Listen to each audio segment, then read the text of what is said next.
வைபரோஸ் channel நேயர்கள் அனைவருக்கும் வணக்கம். இன்னைக்கு நாங்கள் முக்கியமான சில செய்தி துளிகளை சொல்லலாம்னு இருக்கோம். கவிஞர் அவரோட புதுமையான மொழிகளை உங்களுக்கு எடுத்துரைப்பாரு, முயற்சி பண்ணுவார். ஏன்னா கொஞ்சம் கேப் ஆயிடுச்சு, முடியெல்லாம் கட் பண்ணிட்டு வந்திருக்காரு. அதனால முடி இருக்கும்போது அவர் ஒரு கவிஞர். இப்போ அவர் லேட்டஸ்ட் கவிஞராக மாறிட்டாரு. வணக்கம். வணக்கம். இப்ப பாத்தீங்கன்னா 2026 சட்டமன்ற தேர்தல் நோக்கி அனைத்து கட்சிகளும் முழு மூச்சுல வேலை செஞ்சுக்கிட்டு இருக்கு. ஆனா ஒரு சில கட்சிகள் பாவம் தேர்தல் ஆணையத்தால அங்கீகாரம் நிராகரிக்கப்பட்ட கட்சிகளா அறிவிக்கப்பட்டிருக்கு. பாத்தீங்களா, இந்த சில இந்த ஜாமமுக மன்னிச்சுக்கங்க, அந்த அன்சாரி, தமிழ் அன்சாரியா அவர் இல்ல, அவரோட கட்சி. ஆமா. அப்புறம் தமிழக மக்கள் முன்னேற்ற கழகம் சொல்லிட்டு நம்ம ஜான் பாண்டியன் கட்சி போன்ற கட்சிகள் அங்கீகாரம் இழந்து விட்டது இல்லையா? அதாவது அங்கீகாரம் ரொம்ப முக்கியம். என்னன்றீங்க? கண்டிப்பா. வீட்டிலேயே அங்கீகாரம் வெளியில பத்திடுவாங்க நம்மள. அந்த அங்கீகாரம்ன்றது இப்ப வீட்டுல ஒரு ஆண்மகனா நம்ம இருக்கிறோம் அப்படின்னா, ஒரு ஆண்மகனோட அங்கீகாரம் என்ன? வீட்டுல அந்த ஆண்மகன் படித்து முடித்து விட்டு வேலைக்கு சென்று, அதாவது அதுக்கப்புறம் தான் அங்கேயே திறமை இருக்கணும்ல. ஆமா ஆமா, திறமை. அதே மாதிரி திறமை இல்லாம அடுத்தவங்களை சார்ந்தே வாழ்றாங்க. பாத்தீங்களா? உங்களுக்கு புரியுதா நான் என்ன சொல்றேன்னு? புரியுது. என்னன்னு கேட்டீங்கன்னா, இந்த கட்சிகள் எல்லாம் ஒரு சீட்டுக்காகவும் 2 சீட்டுக்காகவும் போய் கையை பிடிச்சு காலை பிடிச்சு உள்ள போயிட்டு இவங்களுக்குன்னு ஒரு தனிச்சின்னம் பெறாம ஒட்டுண்ணி மாதிரி வாழ்றதுல என்ன அர்த்தம் இல்ல, என்ன அர்த்தமே இல்ல. ஆமா, அதாவது ஒட்டுண்ணின்றது சரியான வார்த்தை தான். எதனால தேர்தல் ஆணையம் அந்த கட்சிகளோட அங்கீகாரம் விலக்கப்பட்டது என்றால், 6 ஆண்டுகளில் ஏதேனும் ஒரு முறையாவது தனித்து நின்று போட்டியிட வேண்டுமா? தனித்து நின்று என்னன்னு கேட்டீங்க அப்படின்னா, கூட்டணி இல்லாம கூட்டணி கட்சியோட சின்னத்துல நிக்காம தங்களுக்குன்னு ஒரு சின்னத்தை பெறணும் முதல்ல. ஆமா, நீ கட்சி ஆரம்பிச்சது எதுக்காக ஆரம்பிக்கிறீங்க? நீங்க உங்களோட இனத்துக்காக நீங்க ஆரம்பிச்சிருக்கீங்க அப்படின்னா அந்த இனத்துக்காக தனிப்பட்ட முறையில செயல்படணும். அதை விட்டு அடுத்தவங்க காலை பிடிச்சு வாழ்ந்துகிட்டு அடுத்தவனை பிடிச்சு தொங்கிக்கிட்டே தெரிஞ்சு இப்ப பாத்தீங்களா, கட்சி ஆரம்பிச்சதுக்கான இதே இல்லாம தூக்கி குப்பை தொட்டில யூஸ் பண்ணி ஒரு பேப்பரை யூஸ் பண்ணி தூக்கி எறிவாங்க தெரியுமா? அந்த மாதிரி ஆகி போச்சு இந்த கதை. ஆரம்ப காலகட்டத்துல என்னமோ நீங்க சொல்றது போல நோக்கம் எல்லாம் பயங்கரமா தான் இருக்கும். எல்லா கட்சிகளும் மக்களுக்கான போராட்டம், மக்களுக்கான உரிமை குரல் அப்படின்ற மாதிரி. ஆனா இவங்க எல்லாம் பாத்தீங்கன்னா மத்த கட்சிகள் எல்லாம் ஒரு பொதுவான கொள்கையை வச்சு வருவாங்க. ஆனா இவங்க எல்லாம் பாத்தீங்கன்னா தன் இன மக்கள் ஜாதிய ரீதியாகவும் சரி மத ரீதியாகவும் சரி இவங்க பிரிச்சுக்கிட்டு கொண்டு வந்தவங்க. இவங்க என்ன ஒற்றுமைன்றதெல்லாம் 2வது விஷயம். ஆமா. அதாவது எவன் ஒருவன் ஜாதியை வைத்தோ மதத்தை வைத்தோ அரசியல் செய்யறானோ அவனோட வளர்ச்சி எல்லாம் வளர்ச்சி கிடையாது. அந்த காலகட்டத்துல ஈசல் போல பறந்து நின்று அப்படியே இது பண்ணிடுவாங்க இல்லையா? உண்மைதான். எல்லா விஷயத்திலயும் பாத்தீங்கன்னா இவங்க என்னன்னா ஒருத்தர் சார்ந்து இருப்பாங்க. இந்த கட்சியில உங்களுக்கு கரெக்டா பெட்டி வரலன்னா அடுத்த கட்சிக்கு ஓடிடும், அடுத்த கட்சியில பெட்டி வரலன்னா இந்த கட்சிக்கு ஓடி. பாத்தீங்கன்னா அந்த 6 அந்த நிராகரிக்கப்பட்ட கட்சிகளோட அந்த அரசியல் அந்த வரலாறை எடுத்து பாத்தீங்கன்னா சொல்லிக்கிற அளவுக்குலாம் ஒண்ணும் கிடையாது. ஏதோ கட்ட பஞ்சாயத்து பண்றதுக்கு பயன்படுத்துறது. உண்மை என்னன்னு கேட்டீங்கன்னா, தங்களை பாதுகாத்துக் கொள்வதற்காக கேடயங்களாக தன் இன மக்களை முன்னாடி நிறுத்துறது. ஆமா, புரியுதா உங்களுக்கு? தன் இனத்தை என்ன பண்ற, தன் இனத்தின் பேர்ல தான் ஒரு தலைவனாக உருவாக்கப்பட்டதாக வெளியில காமிச்சு அவங்களை கொண்டு போய் உள்ள உட்காரத்துக்கிட்டு ஒரு பேரம் பேசிட்டு அவங்களுக்கான வெகுமதியை இவங்க வாங்கிக்கிட்டு அவங்களுக்கு ஒரு சில்லற காசை தூக்கி போடுற மாதிரி, உள்ள ஒரு எலும்புக்கு ஒரு நாய் ஒரு நிக்கிறப்ப ஒரு எலும்பு துண்டை தூக்கி போடுவது போலவோ இது போலான காரியங்களில் மட்டுமே ஒரு சில தலைவர்கள் இது மாதிரி செஞ்சுட்டு. நல்லா யோசித்து பாத்தீங்க அப்படின்னா, விளம்பர அரசியல் செய்து கொண்டு தன் மக்களை ஏமாற்றி தன் சொகுசு வாழ்க்கை வாழ்ந்து கொண்டு கட்ட பஞ்சாயத்து செய்து சொத்துக்களை சேர்த்து கொண்டு நல்ல உயரமா வாழ்ந்துகிட்டு இருக்காங்க இவங்க. பட் இவங்களுக்கு அதை பத்தி கவலையே கிடையாது. அதாவது கட்சியை நிராகரித்தாங்கன்னு கவலையே கிடையாது. அடுத்தும் போயிட்டு திமுகவோட சேர்த்து அதுல ஒரு 2 எழுத்தை சேர்த்து இன்னொரு கட்சியா இன்னும் சில கட்சிகளோட சேர்ந்தோம் மீண்டும் தன்னோட வேலைகளை காட்டுதை செய்வாங்க. கண்டிப்பா இவங்களுக்கு என்ன வேணும் அப்படின்னா, இவங்க தன் மக்களை கேடயமாக பயன்படுத்தி தங்களது வாழ்வாதாரத்தை மேம்படுத்திக் கொள்வதாக மட்டுமே இவர்களோட கட்சியை வளர்க்குறாங்களே தவிர இவங்க தன் இன மக்களுக்காக தனிப்பெரும் என்ன சொல்லுவாங்க அப்படின்னா, ஒரு icon, the mark, the trade mark அப்படின்னு சொல்லுவாங்கல்ல, அந்த மாதிரி கட்சியை வளர்க்குறவங்க இவங்க இல்லை அப்படின்றது போல சரியான கொட்டு தலையில வச்சிருக்குது இந்திய தேர்தல் ஆணையம். உண்மையில இந்திய தேர்தல் ஆணையத்தில் இருக்கும் அதிகாரிகளுக்கு தான் இந்த பாராட்டுகளை தெரிவிக்க வேண்டும். கண்டிப்பா. அதாவது நான் கூட நினைச்சேன், என்னடா அது ரொம்ப பெரிய கட்சிகள் அப்படியே ஒரு 10 மைக் 20 மைக்கு முன்னாடி இருக்கும், 2 பேர் 2 பேசுவாங்க. அந்த மாதிரிதான் இருக்கு. இன்னொரு கட்சிகள் அப்படிதான் இருக்கு.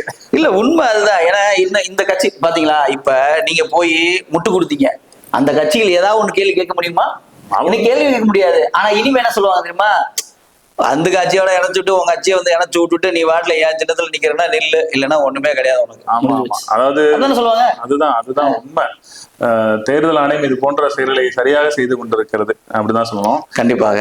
ஆமா, இப்போ நம்ம அடுத்த டாபிக் போவோம். இப்போ என்னன்னு பாத்தீங்க அப்படின்னா, தமிழக வெற்றி கழகம் விஜய் அவர்கள் வந்து நாகையில வந்து மிக சிறப்பாக பிரச்சாரம் மேற்கொண்டு சில பல கருத்துக்களை எடுத்துரைத்தார். திருச்சியில நடந்தப்ப கூட அந்த மாதிரியான சில விஷயங்கள் பிரதிபலிக்கவில்லை. ஆனா நாகையில வந்து பாத்தீங்க அப்படின்னா, அந்த மக்களுடைய ஏதாவது ஒரு யூனிவர்சிட்டி கட்டுச்சா நாகை மாவட்டத்துல, மீனவத்திற்கு ஏதாவது ஒரு சலுகைகள் இருந்துச்சா அப்படின்னு சில கேள்வி கேட்டார். உண்மையிலே ஒரு அற்புதமான இதுதான். சோ அந்த நீங்க அதை பத்தி என்ன நினைக்கிறீங்க? கரெக்டா சொன்னீங்க. கேள்வியிலேயே எல்லா பதிலுமே அப்படியே அமைஞ்சிருக்குது. என்ன ரீசன் கேட்டீங்கன்னா, நாகை மாவட்டம் பாத்தீங்கன்னா மிகவும் ஒரு பின்தங்கிய பகுதி. அங்க வந்து பாத்தீங்கன்னா வாழ்வாதாரம், மீனவர்களுக்கான வாழ்வாதாரம் பத்தி உங்களுக்கே தெரியும். ஏன்னா மற்ற இடத்துல ஒரிசாலையோ பாம்பேலையோ எங்கேயோ வந்து ஒரு மீனவர்கள் அடிப்பட்டா அவங்க இந்திய மீனவர்கள், நாகையிலையோ இல்ல ராமேஸ்வரத்திலேயோ அல்லது தூத்துக்குடியிலேயோ அடிப்பட்டா அவன் தமிழக மீனவர்கள். இந்த மாதிரியான நிலைப்பாடோட மத்திய அரசு சுத்திக்கிட்டு இருக்கின்ற பட்சத்துல இன்னைக்கு இருக்கிற ஆளுங்கட்சியின் அரசின் ஒரு கூட்டணிக்கு அங்கம் வகிக்கின்ற ஒருவர் தான் அங்க ஒரு எம்எல்ஏவோ இப்படியாவோ இருக்கிறாங்க. ஆனா இது வரைக்கும் மீனவர்களோட வாழ்வாதாரத்தை உயர்த்துறதுக்கு அவங்க என்ன பண்ணாங்கன்னு ஏதாவது ஒரு காரணம் சொல்லுங்க. இல்ல சுகாதாரத்துக்கு ஒரு காரணம் சொல்லுங்க. எதுவுமே கிடையாது. அன்றாட வாழ்க்கையில இன்னைக்கு வரைக்கும் அவங்களுக்கான வாழ்வுரிமைகள் இன்னும் மறுக்கப்பட்டுக்கிட்டு தான் இருக்கிறது. அவங்க பிடிக்கிற மீனுக்கு சரியான விலை நிர்ணயம் இல்லை. அவங்க உள்ள கடலுக்குள்ள போயிட்டு வெளியே வர்றப்ப அவங்க உயிர் பாதுகாப்பு இல்லை. அவங்களுக்கான சரியான சொல்லுவாங்க இல்லையா, அது என்ன சொல்லுவாங்க, இந்த இன்சூரன்ஸ், இந்த மாதிரி காப்பீடுகள் எதுவுமே கிடையாது. அந்த அளவுக்கு அவங்க பின்தங்கி தான் இன்னும் இருக்காங்களே தவிர. ஆனா கேட்டா இவங்க நான் வந்து நாகை மாவட்டத்தை பிளப்பல் கரெக்டாக திரு விஜய் அவர்கள் வந்து சரியான அடி நெத்தியடி போட்டிருக்காரு. இந்த விஷயத்துல மீனவர்களது வாழ்வாதாரமானது சிறக்க வேண்டும். அதற்கான வாய்ப்புரைகளை வருகின்ற காலத்திலாவது வருகின்ற அல்லது அமைகின்ற அரசானது செய்ய வேண்டும்ன்றது எங்களோட கோரிக்கையாகவும் இருக்குது. ஆமா, கோரிக்கை வச்சுட்டாரு கவிஞர் அவர்கள், அரசு நிறைவேற்றணும் இல்லையா? இல்ல கண்டிப்பா. என்னன்னு கேட்டீங்கன்னா, மீனவர்கள் படுற கஷ்டம்ன்றது வந்து எங்களுக்கு தெரியும். நாங்க நேரடியா போய் பார்த்துருக்கோம் நிறைய இடத்துல. அவங்க படுற கஷ்டத்தை பார்த்தோம்னா உண்மையிலேயே சொல்றேன், அவங்க அங்கிருந்து உயிரை பணைய வச்சு உள்ள போய் பிடிச்சிட்டு வந்து வெளியில விற்கிறப்ப அந்த இடைத்தரகர்கள் வந்து பெரிய ஆள் மாதிரி அந்த மீனை வாங்கிட்டு அந்த மீனை வந்து கொடுக்குறாங்களே தவிர அவங்களுக்கான உரிய தொகையானது இன்று வரை கிடைக்கப்படலை. அதுக்கு அரசாங்கம் வழிவகை செய்யணும். இதனால வந்து மீன் கடையில சின்ன நார்மல் மீன் பொரியல் விலை அதிகம். அதெல்லாம் யாரு கேட்பா சொல்லுங்க? கடைக்கு போறோம், மீன் சாப்பிட விட மாட்டானுங்க. ஒரு மீன் எடுத்து வைக்கிறோம், அது ஒரு கிழங்கா மீன். அதான் சொல்றேன், பிடிக்கிறவங்க கஷ்டப்பட்டு பிடிச்சிட்டு வர்றாங்க. இங்க வந்து இடைத்தரகர்கள் வந்து அவங்க கொள்ளை லாபம் அடிச்சுட்டு போறாங்க. நீங்க ஒரு மீன் பிரியன்றது நேர்களுக்கு நன்றா தெரியும். கண்டிப்பா, நான் மட்டும் இல்ல, எல்லாருமே ஒரு மீன் பிரியர். எதுக்கு போவீங்கன்னு எனக்கும் தெரியும். மீன் சாப்பிடறதுக்கே போவாரு. அவர் பட்ட இன்னல்களால பாத்துக்க. நான் நாகைக்கு மட்டுமல்ல, சென்னை செல்லும் பொழுதுமே வந்து கடலோரத்தில் இருக்கிற மீன் கடையில தான் நான் சாப்பிடுவேன்.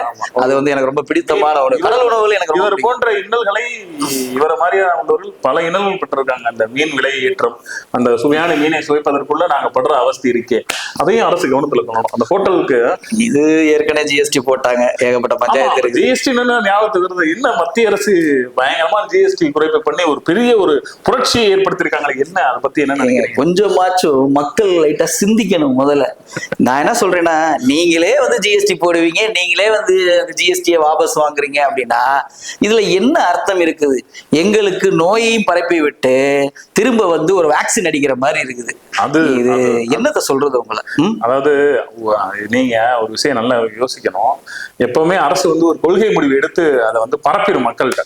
மக்கள் நம்மளுக்கு ஈல்டாகி மறக்க போற நேரத்துல நல்லா திடீர்னு ஒரு மாற்றத்தை கொண்டு வந்து ஆஹா இந்த அரசு வந்து விட்டது தேர்தல் ஸ்டண்ட்னு தான் சொல்றாங்க. என்னன்றீங்க? இல்ல கண்டிப்பா இது வந்து தேர்தலில் வந்து தங்கள் மேல் வந்து ஒரு நல்ல அபிப்பிராயம் வரணுன்றதுக்காக இந்த மத்திய அரசாங்கமானது இந்த விருதை சொல்லி, இதுல வந்து அவங்கள்ட்ட இருக்காங்க பாருங்க, ஒரு 2 தலைவர்கள் இருக்காங்க. 2 பேருமே அறிவாளிகள் தான், படித்த படிப்பெல்லாம் பெரிய படிப்பு தான். எடுத்துக்காட்டுக்கு எடுத்துட்டோம்னா அக்கா திரு வானதி சீனிவாசன் அவர்கள் உடனே கடைக்குள்ள போய் ஜிஎஸ்டி எப்படி பண்றீங்க, இதனால எப்படி வேலை குறைச்சிருக்கா ஆகும்னு சொல்லிட்டு உள்ள போனாங்க. அக்கா முதல்ல கொஞ்சம் தெரிஞ்சுக்கங்க, நீங்க நல்லா அறிவாளி இருந்து எனக்கும் தெரியும். ஆனா இந்த சில விஷயங்கள்ல நீங்களே யோசிங்க. நம்ம தான் போட்டோம் அந்த ஜிஎஸ்டியை, நம்ம இப்ப வாபஸ் வாங்கியிருக்கோம். எதுக்கு ஜிஎஸ்டி போடுவாங்க, எதுக்கு ஜிஎஸ்டி போட மாட்டாங்க தெரிஞ்சுக்கிட்டு உள்ள போங்க. நேத்து கூட அக்கா திரு தமிழிசை என்ன சொல்லியிருக்காங்க அப்படின்னா, பாலுக்கு ஜிஎஸ்டி இல்லை, அதுல இருந்து வர்ற பால் பொருட்களுக்கு தான் ஜிஎஸ்டி.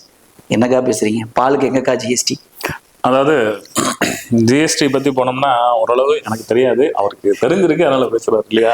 கண்டிப்பா கண்டிப்பா. ஏன்னா 3-4 விதமான ஜிஎஸ்டிகள் இருந்த பட்சத்தில் இப்பொழுது 2 ஜிஎஸ்டி என்று இவர்கள் கொண்டு வந்திருக்கிறார்கள். எக்கனாமிக்ஸ்ல பிஹெச்டி படிக்கணும்னு நினைச்சாரு, முடியல. நான் என்னோட கேடரை வந்து பிபிஏ எம்எஸ்டபிள்யூ.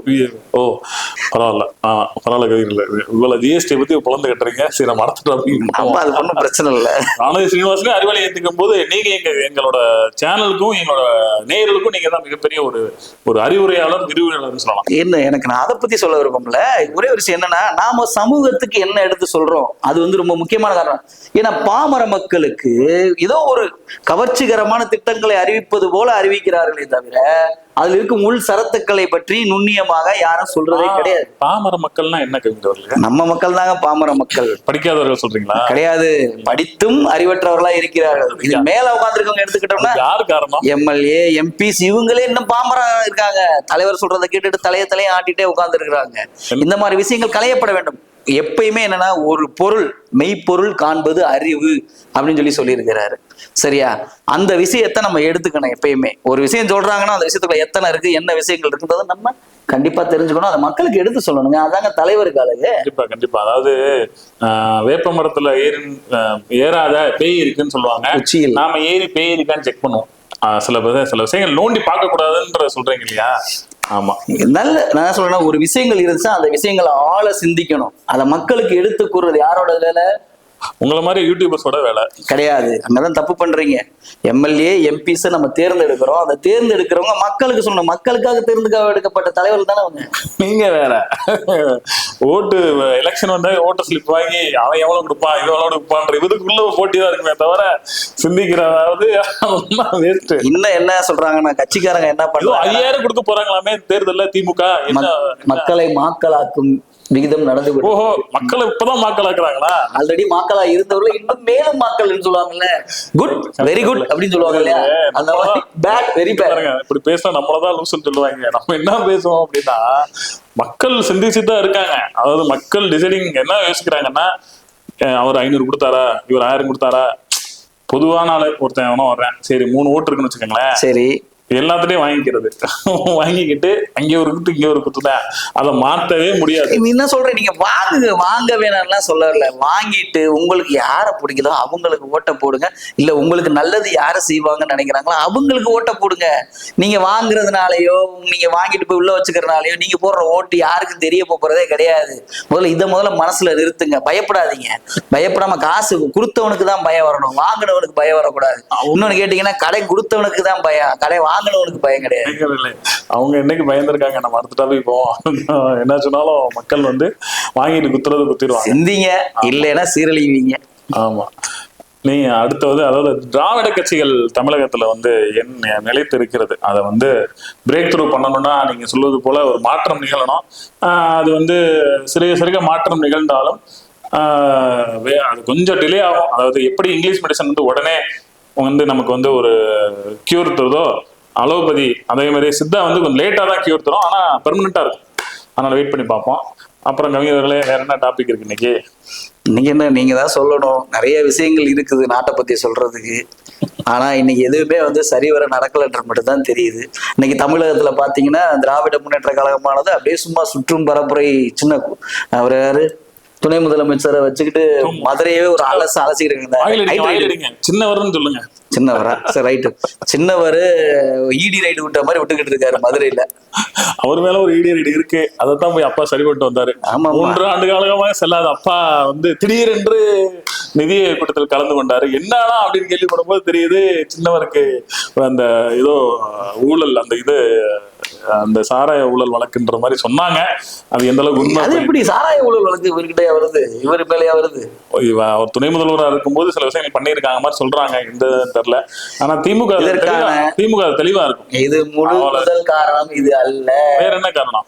துணை முதலமைச்சர்கள் அடுத்து வருகின்ற தேர்தலில் அவர் முதலமைச்சராக மாறுவதற்கான வாய்ப்புகளை உண்டாக்கி கொடுப்பது, இவருக்கு முன்னால் இருக்கின்ற சீனியர்ஸ் எல்லாத்தையுமே ஓரங்கட்டிட்டு இவருக்கு சம்பந்தமான விஷயங்களை மட்டுமே எடுத்தாண்டு செல்வதற்கான வழிவகைகளை செய்து கொண்டிருப்பதற்காகத்தான் இந்த சுற்றுப்பயணமும் சுற்றுப்பிரகாரமும். அதாவது நம்ம அங்கேதான் யோசிக்கணும். அதாவது திமுக பாத்தீங்க அப்படின்னா படு பயங்கரமாக மாவட்டம் வாரியாக ஒரு ஒரு மினி அரசாங்கத்தை உருவாக்கி வைத்துள்ளது.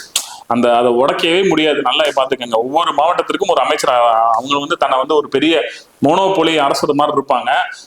அதை என்னைக்கு அது யாரு உடைக்கிறாங்களோ அதை உடைக்க முடியாது. அதை உடைச்சாங்கன்னா திமுக உடைஞ்சு போயிடும். இது பெரும்பாலும் பாத்தீங்கன்னா கிராமத்து மக்கள் இடத்தில் தான் இது பெரும்பாலும் அங்கம் வகிக்கிறது. எப்படின்னு கேட்டீங்கன்னா, அங்க குறிப்பிட்ட ஒரு சாரார் இருப்பாங்க, அந்த சாராரோட நாட்டாண்மை பண்றவங்க இருப்பாங்க. இந்த மாதிரி முதல்ல இருக்கவங்கள்ட்ட போய் இவங்களோட ஒரு சில விஷயங்களோட காம்ப்ரமைஸ் பண்ணிக்கிட்டு அவங்களுக்கு தேவையான விஷயங்களை செய்து கொடுத்து விட்டு அவர்கள் வந்து அந்த மக்களை வந்து ஒரு 50 குடும்பம் அவங்கள நம்பி இருக்கும், அந்த 50 குடும்பத்தோட ஓட்டுகளை வாங்குறதுக்காண்டி இவங்களை சரி செய்வது என்பது வந்து இது தொன்றுதட்டு பாரம்பரியமா வளருது. ஏன்னா கட்டமைப்புன்றது கிராமத்துல மட்டும்தான் கட்டமைப்புன்றது கரெக்டா இருக்குது எப்பயுமே. ஏன்னா அவங்கதான் மாற மாட்டாங்க. ஒரு தலைவர் சொன்னா சரி நம்ம ஊர் தலைவர் சொல்லிட்டாரு இனிமே இங்க போடுவோம்னா அப்படியே வரிசை 50 குடும்பம் இருந்தா 50 குடும்பம் ஓட்டு போடுவாங்க. இது மாற வேண்டும். அது நீங்க எப்ப வேணாலும் சொல்லிக்கங்க, இன்று வரை அதுதான் இருக்குது. 10 பேருக்கு டிஃபன் பாக்ஸ் அந்த 50 பேருக்கு 50 குடும்பத்துக்கு டிஃபன் பாக்ஸ் கொடுத்தோமா முடிஞ்சு போச்சு வேலை. ரைட், 50 குடும்பத்துல டிஃபன் பாக்ஸ் எது கொடுக்குறாங்க? அவங்க ஒரு காம்ப்ளிமெண்டரியா கொடுப்பாங்க. அந்த தீபாவளி வரப்போகுது, அடுத்து குண்டாச்சட்டி கூட கொடுப்பாங்க. அதாவது நல்ல டிஜிட்டலைஸா பார்த்தோம் அப்படின்னு வச்சுக்கோங்களேன். கம்ப்யூட்டர் கொடுக்கணும். அதாவது அப்ப காலத்துல திருவோடு இருந்துச்சு, இப்போ அப்படி கொடுத்தா ஏத்துக்க மாட்டாங்க. டிஃபன் பாக்ஸ் மாதிரி கொடுத்தா மக்கள் ஒரு இதுல வந்து சோறு, ஒரு இதுல குழம்பு, ஒரு ரசம் ஊத்திக்கிட்டு மொத்தமா காலத்தை சாப்பிட்டா நல்லா இருக்காது இல்ல? ஆமா ஆமா ஆமா. அம்மா உன்னை வந்து முடிவிட்டார்கள், டிஃபன் பாக்ஸ் கொடுத்து என்ன பண்ண போறாங்கன்னு தெரியல. அது மட்டும் இல்ல, இன்னும் வேறு சில விஷயங்கள் நடக்க போவதாக ஒவ்வொரு மாவட்டத்திலுமே இந்த மாதிரி நடக்கும் போது கிராமங்களை மட்டுமே குறிவைத்து ஓட்டு வேட்டையாட போவதாக திராவிட முன்னேற்ற கழகத்துல செய்ய போறாங்கன்ற மாதிரியான வியூகங்களை வந்து நடக்கும். கவிஞர்களே, அந்த காலங்காலமா அந்த தேர்தல் நடக்குது இல்லையா, அதனால சில ஸ்டண்ட் நடக்கும். மக்கள் விழிப்புணர்வாக தான் இருக்கிறாங்கன்னு நினைக்கிறேன். ஏன்னா எந்த ஒரு விஷயத்தையும் இப்ப வந்து ஊர்ந்து கவனிக்கிறாங்க. அதையும் மீறி அந்த வைட்டமின் பி விளையாடும் நோட்டம் பாருங்க, அதிகமா விளையாடும் பாருங்க. இன்னொரு விஷயம் கேட்டீங்கன்னா, வைட்டமின் பி வந்து இந்த தடவை பாத்தீங்கன்னா விளையாண்டாலும் தமிழக வெற்றி கழகமும் சரி, திரு சீமானவர்கள் நாம் தமிழர் கட்சியும் சரி, 2 கட்சிகளுமே இவர்களுக்கு பயங்கரமான ஒரு போட்டி, பேரு இடியாக வந்து விழுகுவார்கள் இவர்கள். ஏன்னா ஒவ்வொரு குடும்பத்திலுமே பாத்தீங்கன்னா விஜய் அவர்களுக்கு குறைந்தது 1 to 2 ஓட்டுகள். ஏன்னா முதல் தர ஓட்டாளர்கள் சொல்லுவாங்க அப்படின்னா முதல் தர வாக்காளர்கள். இப்பதான் அவங்களுக்கு வந்து புதுசா வந்து ஓட்டு கிடைச்சிருக்கும். அந்த வாக்காளர்கள் ஒவ்வொரு குடும்பத்திலும் ஒருவர் அல்லது இருவர் விஜய்க்கும் திரு சீமானவர்களுக்குமான ஓட்டு வங்கியாக மாறி இருக்கிறது. நீங்க சொல்ற மாதிரி பார்த்தா பழமையா இருக்கிற ஒரு வயசு, ஒரு 55 வயசு 60 வயசு திராவிட பாரம்பரியத்துல வந்த ஒரு சில பேர் அவங்க கொடுக்கிற அந்த பொட்டலத்துக்காகவும் அவங்க கொடுக்கிற புட்டிக்காகவும் வேணும் என்றால் ஓட்டை மாற்றி போடுவார்களே தவிர, இன்று இருக்கின்ற இளைஞர்கள் தீர ஒரு பெரிய கன்க்ளூஷனுக்கு வந்திருக்கிறாங்க, ஒரு முடிவுக்கே வந்திருக்காங்க.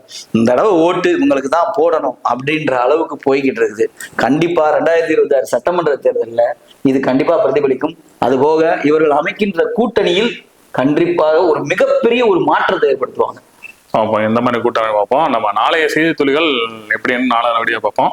நன்றி, வணக்கம்.